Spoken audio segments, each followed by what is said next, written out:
വിഷുവിന് എന്താ സ്പെഷ്യൽ എന്നല്ലേ കണ്ട നല്ല അടിപൊളി ചിക്കൻ കൊണ്ടാട്ടം ഹോം മെയ്ഡാണ്. അപ്പോൾ ഇതാണ് ഒന്നാമത്തെ ഐറ്റം. അപ്പം ഗീ റൈസ് ആയിരുന്നു നമ്മൾ വിഷുവിനാക്കിയത്. ഇത് കണ്ടാൽ ഗീ റൈസിനൊരു ലുക്കില്ലെങ്കിലും സംഭവം ഗീ റൈസാണ്. എനിക്ക് ഇങ്ങനെയാണ് ഇഷ്ടം സത്യം പറഞ്ഞ ഗീ റൈസ്. കൂടുതൽ ഡെക്കറേഷൻ ഒന്നും ആവശ്യമില്ല. പിന്നെ അതിൻ്റെ കൂടെ നമ്മൾ സ്വന്തം ചിക്കൻ കറി. ഗീ റൈസിനോട് എനിക്ക് എപ്പോഴും ചിക്കൻ കറിയാണ് ഇഷ്ടം. ഒരു ബീഫ് ഒപ്പിക്കാം, പക്ഷേ എങ്കിൽ വിഷു അല്ലേ, ചിക്കനാണ് നല്ലൊരു കോമ്പിനേഷൻ. പിന്നെ എൻ്റെ സ്വന്തം സാലഡ് എനിക്ക് നിർബന്ധമാണ്. പിന്നെ പപ്പടം, പിന്നെ മാങ്ങാച്ചാറ്. മാങ്ങയില്ലെങ്കിൽ നാരങ്ങ, ബീട്രൂട്ട് ഏതായാലും കുഴപ്പമില്ല. അപ്പോൾ ആദ്യം ചിക്കൻ അങ്ങോട്ട് എടുത്ത് മാറ്റി വെക്കുക, എന്നിട്ട് നല്ലോണം അങ്ങോട്ട് കുഴക്കാം. നല്ല ചൂടുണ്ടായിരുന്നു കേട്ടോ, വിചാരിച്ച പോലെ കുഴക്കാൻ പറ്റിയില്ല. സംഭവം നല്ല ചൂടാണ്, കൈ കുറച്ച് പൊള്ളുന്നുണ്ടായിരുന്നു. അതുകൊണ്ടാണ് ഞാൻ ഈ തഞ്ചി കളിക്കുന്നത്. അപ്പം ഇതാണ് നല്ലൊരു best combination, one of the best combination എനിക്കിഷ്ടമുള്ളത്, ഗീ റൈസും ചിക്കൻ കറി. അപ്പോൾ ഇപ്രാവശ്യം ഒരു വെറൈറ്റി ആക്കാമെന്ന് വെച്ചു. നോർമലി നമ്മൾ വിഷുവിന് സദ്യയല്ല ഉണ്ടാക്കുക. അപ്പോൾ ഇപ്രാവശ്യം ഇതാ പിടിച്ചോ, ഗീ റൈസും ചിക്കൻ കറിയും ചിക്കൻ കൊണ്ടാട്ടം കുറച്ച് ലേറ്റായിട്ടാണ് കിട്ടിയത്. അതുകൊണ്ട് കുറച്ച് കഴിഞ്ഞിട്ട് കാണിച്ചുതരാം.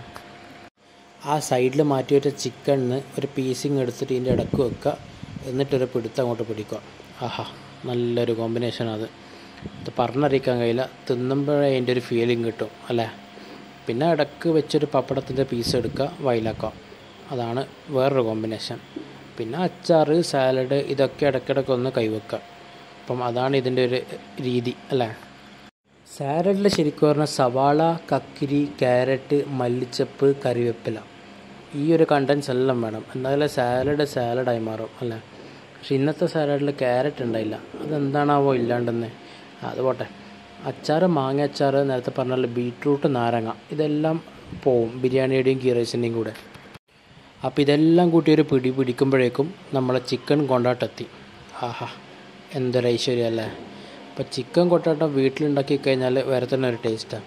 നിങ്ങൾക്ക് അതിൻ്റെ വീഡിയോസെല്ലാം യൂട്യൂബിൽ കാണാം. ഇനിയിപ്പോൾ ഞാൻ തന്നെ ഉണ്ടാക്കി തരണമെങ്കിൽ കമൻറ്റ് ബോക്സിൽ മെൻഷൻ ചെയ്യുക. ഞാൻ ചിക്കൻ കൊണ്ടാട്ടം എങ്ങനെ ഉണ്ടാക്കുന്നുള്ള വീഡിയോ ഞാൻ എടുത്തുതരാം. എനിക്ക് ഇങ്ങനത്തെ ഐറ്റംസിൻ്റെ എല്ലാം മസാല ഭയങ്കര ഇഷ്ടമാണ് കേട്ടോ. ഇങ്ങനെ ഉള്ളിയിൽ മിക്സായി വരുന്നൊരു മസാലയില്ലേ, അതിങ്ങനെ റൈസിൻ്റെ മേലെ വെച്ച് കുഴച്ച് നല്ല മിക്സാക്കി കഴിക്കാൻ വേണ്ടിയിട്ട് നല്ലൊരു ടേസ്റ്റാണ്. അത് പറഞ്ഞറിയിക്കാൻ പറ്റാത്തൊരു ഫീലിംഗാണ്. അപ്പോൾ എല്ലാവർക്കും ഹാപ്പി വിഷു.